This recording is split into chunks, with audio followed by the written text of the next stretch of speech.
plate. Anyway. I had a lime on there.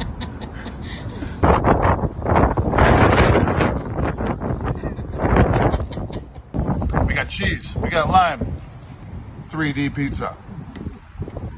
Is it good? It's kind of chewy. They're baking these cones way ahead of time and then reheating them. I would bake these fresh, then load the pizza, and you'll get a much better finished product.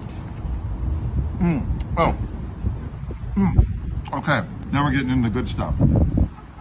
Here's where all the good stuff is here. They layered it through the cone. If you're looking for a portable pizza, this is the way to go. If you're looking for a good pizza, maybe not.